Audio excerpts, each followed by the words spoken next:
This is the story of the astronaut and the onion, found on page 82 in the Texas Treasures book. Before you begin reading, look at the tag it gives you. Remember that genre is what type of story you are reading. This story is fiction. It's a made-up story that could have happened in real life. We often call this type of fiction realistic fiction. It means that there are only things in the made-up story that could actually happen.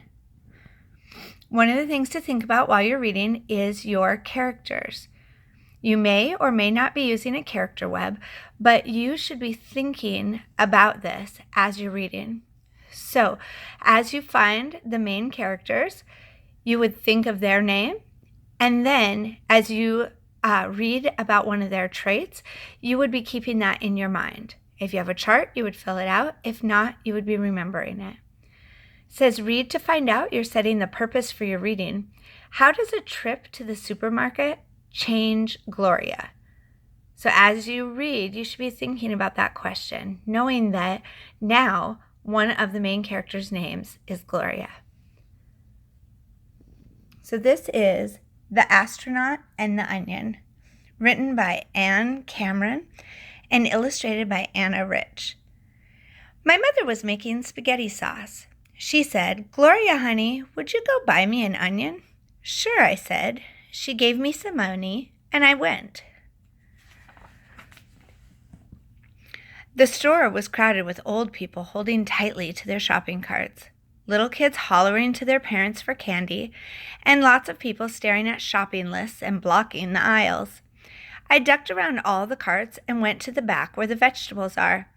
From all the onions in the bin, I took the prettiest, a big round one, light tan and shiny with a silvery glow to its skin.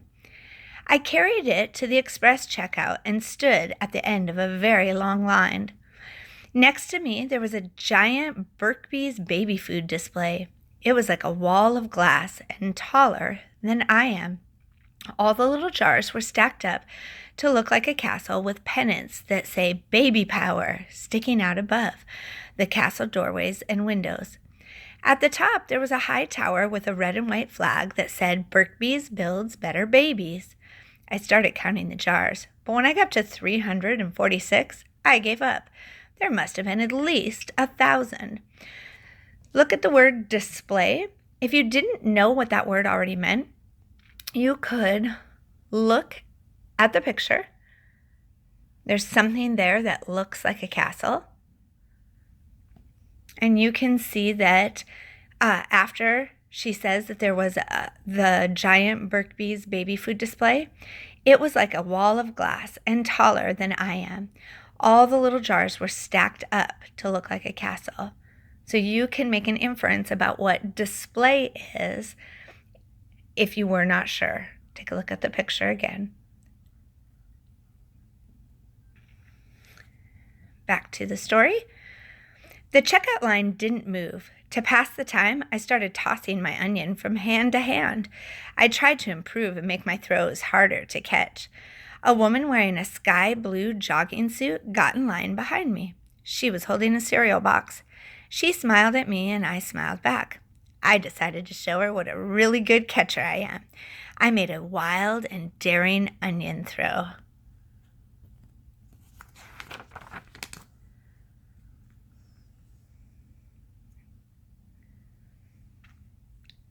I missed the catch. The onion kept going straight for the middle of the baby food castle. The castle was going to fall. My folks would have to pay for every broken jar. The store manager would kill me. After that, my folks would bring me back to life to tell me things that would be much worse than death. I was paralyzed. I shut my eyes. I didn't hear a crash. Maybe I had gone deaf from fright. Or maybe I was in a time warp because of my fear. In 50 years, the onion would land, and that would be the end of me. I felt a tap on my shoulder. If I opened my eyes, I would see the store manager and all the broken jars. I didn't want to see him. I didn't want to know how bad it was. There came a tap again, right on the top of my head. I heard a woman's voice. "I have your onion." I opened my eyes. The woman in the jogging suit handed the onion to me. "Luckily, I used to play baseball," she said. "Oh," I said and clutched the onion. "Oh," I moaned again. "You're welcome," was all she said. She had brown eyes with a sparkle in them, and her hair was in shiny black ringlets. She wore blue-green earrings that hung on tiny gold chains. When she tilted her head, her earrings spun around, and I saw they were the earth. I mean, made to look like the earth, jeweled with green continents and blue oceans. Notice the picture that the author gives you here? You can reread this entire paragraph and create a picture in your mind about the woman that's behind her. You see a picture of Gloria. The author didn't include many descriptions of who she is physically, but the author is telling you about her. She seems bored, standing in line, so she creates something to do. She's daring, trying to throw the onion up, making it harder each time. Maybe a little irresponsible as she's throwing that so high up to show off for whomever is behind her. Looking here, I can see exactly what the person behind her looks like. And then when I look at the next picture, or the next page, see if that picture matches the picture you created in your head. "Your earrings are beautiful," I said. She smiled. "Some friends got them for me," she said, "to remind me of a trip we made." When she said trip, her face started to look familiar, but I didn't know why. Then I remember. "I've seen you," I said. "I saw you on TV." She smiled. "Could be. And you come from right here in town, but you don't live here anymore," I said. "That's right," she said.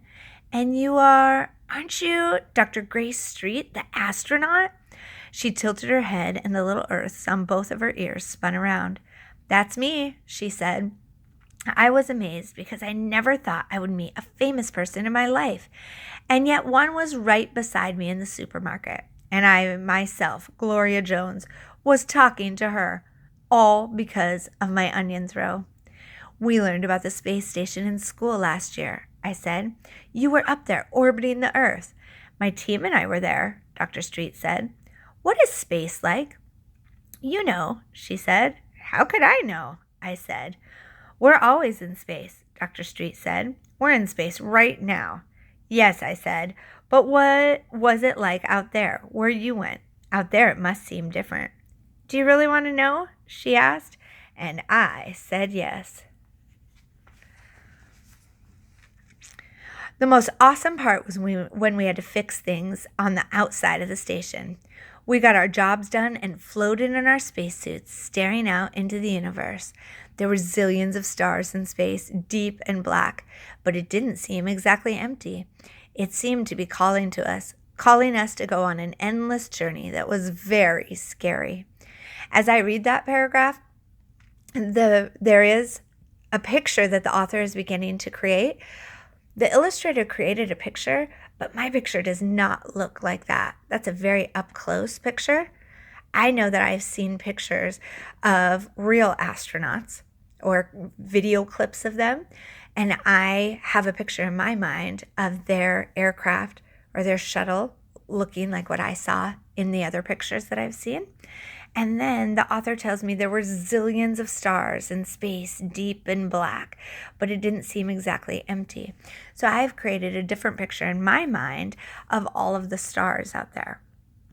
Think about the picture you've created, compare it to the illustrator's picture, and then think about how that helps you to understand the story.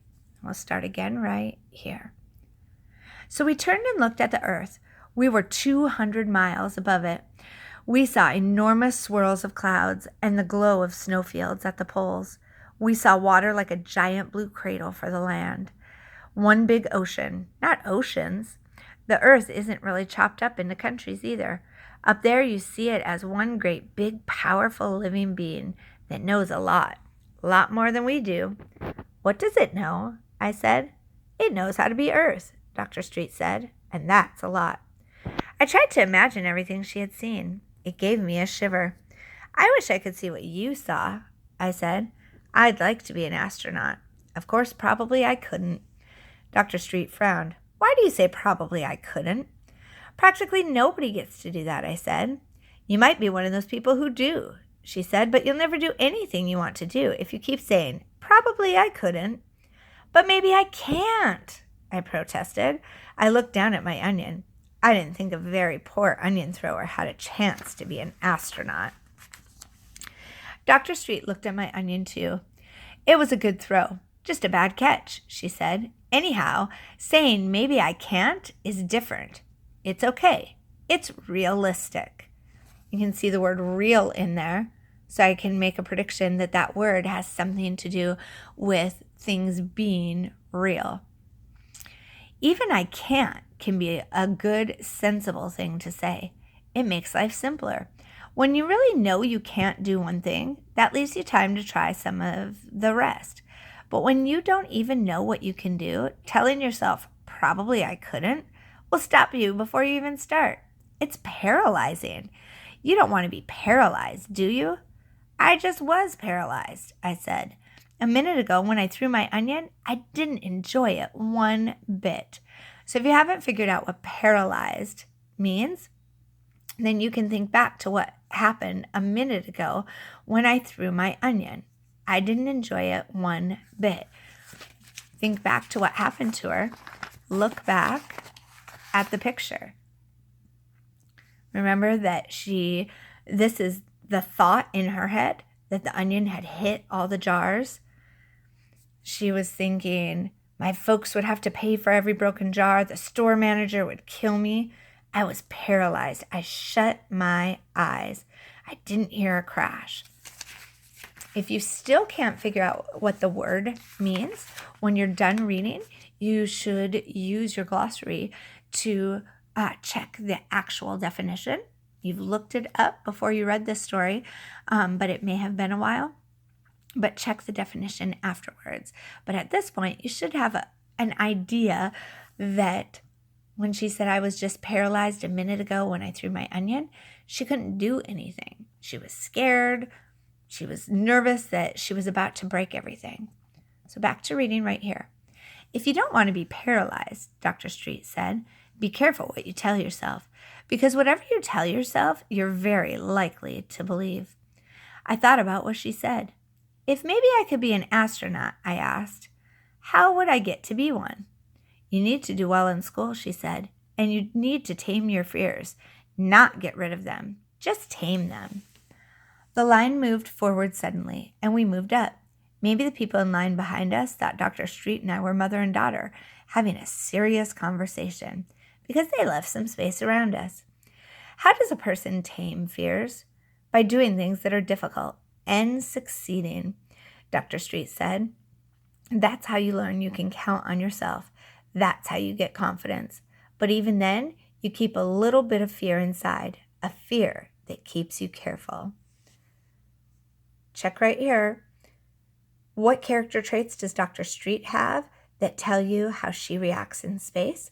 Think about what her character traits are. Just like the web, whether you're filling out the web or just thinking it in your head, what type of traits does she have? Are they the same as Gloria's, or are they different? The checkout line moved again, and we moved with it. Big things are really little, Dr. Street said. That's a great secret of life. How? I began, but I never got to ask how big things are really little, because I was the first person in line. The checkout man looked at my onion. Young lady, didn't you weigh that? He asked. No, sir, I said. Go back to produce and have it weighed. So I had to go. Goodbye, Dr. Street said. Goodbye, I said. On the way to produce, I looked back at her. She was walking toward the exit with her cereal box. I waved, but she didn't notice. And I could see how little things are really big. Just on account of an onion, I had met an astronaut. And on account of the same onion, I had stopped talking to her. But how big things are really little, I couldn't understand at all.